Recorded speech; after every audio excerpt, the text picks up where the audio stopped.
O, di ba? Nakalimot po yung mga officials ng SMNI.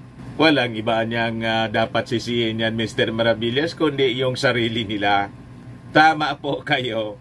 Sila yung gumawa ng sarili nilang hukay. Madaling sabi. At sila rin yung maglilibing sa kanilang sarili. Yun ang ginagawa po nila ngayon.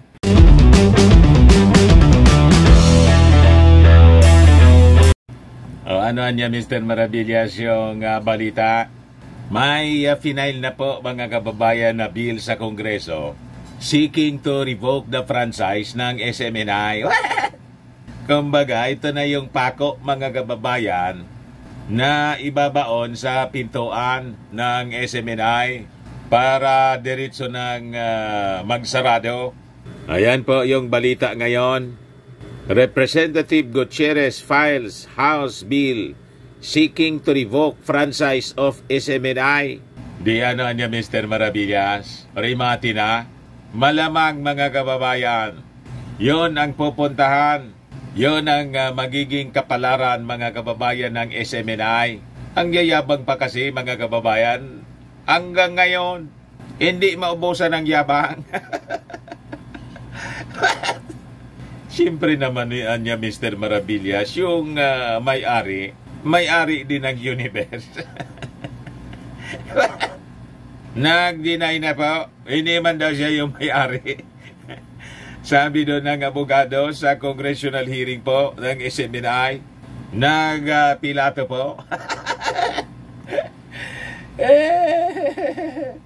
But anyway, mga kababayan, before kong ibigay sa inyo yung full story, click subscribe muna dito sa ating YouTube channel and hit the notification bell para lagi po kayong updated sa mga kaganapan dito sa ating bansa.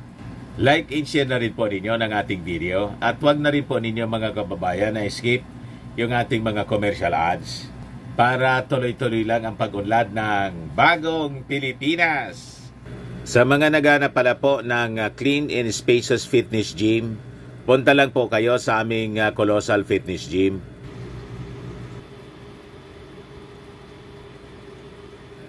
We also offer a Grab car rental with our brand new 2023 model ng Toyota Innova. We also accept booking for those who are planning to travel via PAL, Cebu Pacific, and other airline companies, local and international po. And bills payment for Meralco bills, PLDT, etc. Ang Colossal Fitness Gym is located at 3rd floor, Security Bank Gap Building, Lanco Business Park, Legazpi City, Albay.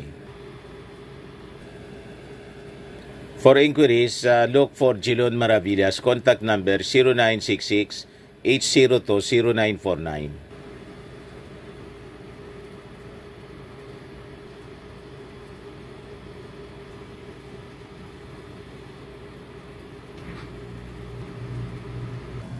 Ayos pa? Ayos na ayos niya, Mr. Maravillas. So ito yung balita ngayon, mga kababayan. SMNI at risk. House Bill filed to revoke network franchise. Rimati na, mga kababayan. O siya yung author, si Congressman Gutierrez. Sabi dyan, One Rider Party List Representative Ramon Rodrigo Gutierrez introduced House Bill 9710 which seeks to revoke the franchise given to Suarasug Media Corporation, also known as Sunshine Media Network International or SMNI. Nag-ugat siya, mga kababayan, doon sa pagpapalaganap ng dalawa nilang host ng fake news. Yan kasi niya, Mr. Maravillas. Ang tinarget pa nilang gibain, mga kababayan, yung Kongreso. Yung Kongreso, siyang nagbibigay ng franchise. O, di ba? Nakalimot po yung mga officials ng SMNI. Walang iba niyang dapat sisihin yan, Mr. Maravillas, kundi yung sarili nila. Tama po kayo. Sila yung gumawa ng sarili nilang hukay. Madaling sabi. At sila rin yung maglilibing sa kanilang sarili. Yun ang ginagawa po nila ngayon. So sabi dyan, in the explanatory note of his bill, Gutierrez said, the grant of franchise is a special privilege that constitutes a right and a duty to be performed by the grantee. Tama po, binigyan sila ng pribileyo, inaboso nila yung kanilang the privileges na ibinigay sa kanila ng Kongreso, inaboso nila.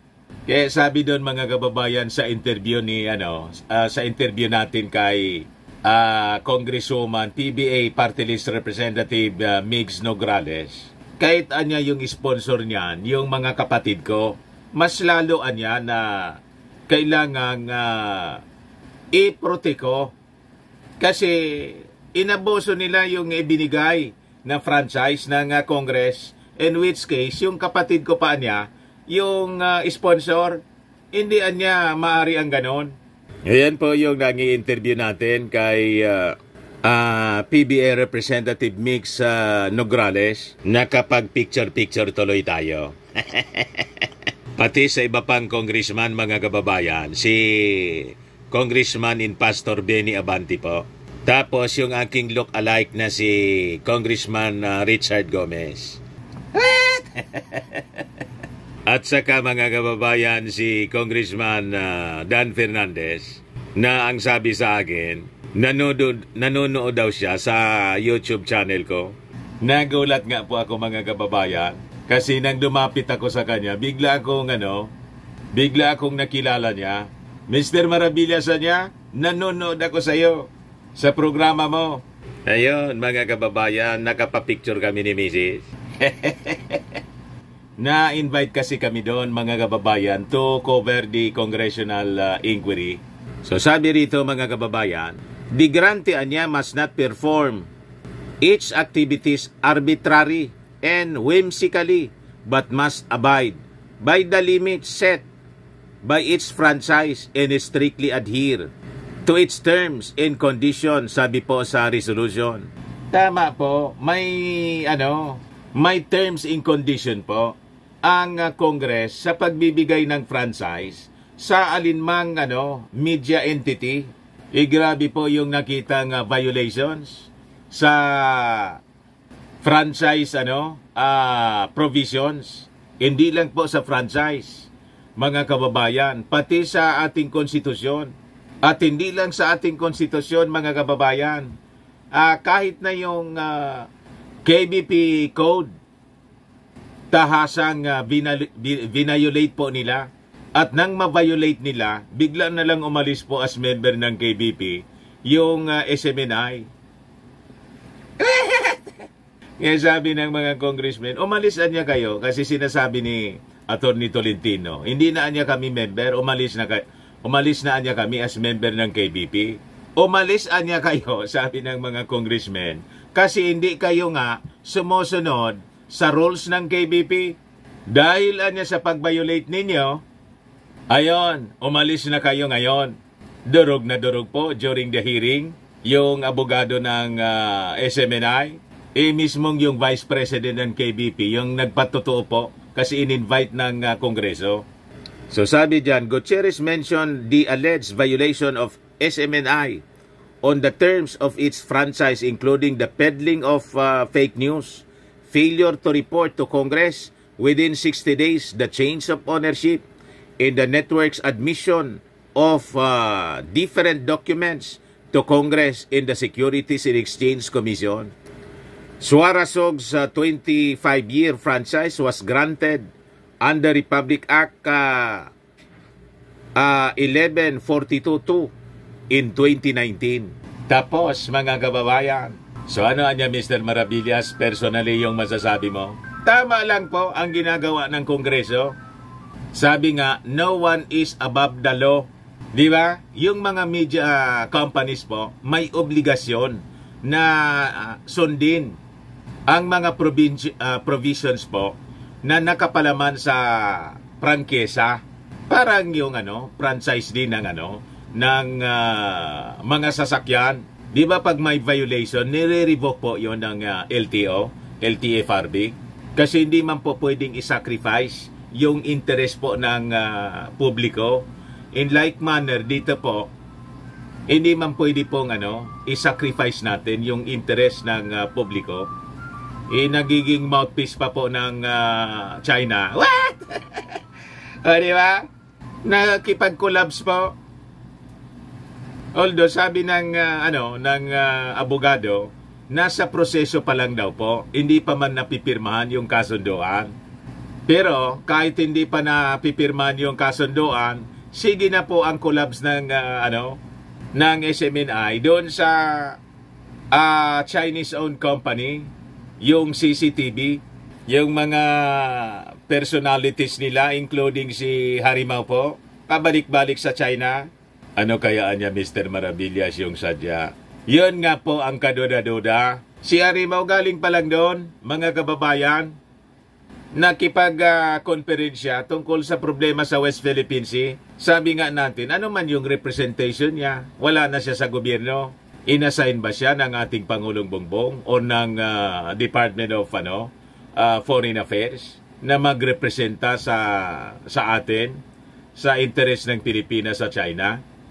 Mga assuming kasi kayo, kaya yan ang napapala ninyo. Ayan man lang po mga kababayan, abangan na lang natin kung finally i-revoke po yung franchise ng SMNI. Kasi right now may i-final na po na resolution in Congress.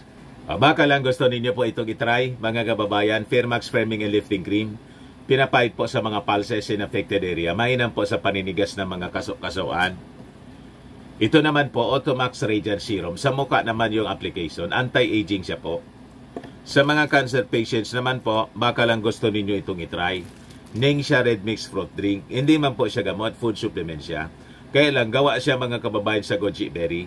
Yung goji berry may anti-cancer properties. Ayos. Yung mga inquiries ninyo, dumiritso na lang kayo sa aming messenger sa Facebook para masagot namin agad. Ako po si Dante Maravillas. Bye-bye po. God bless.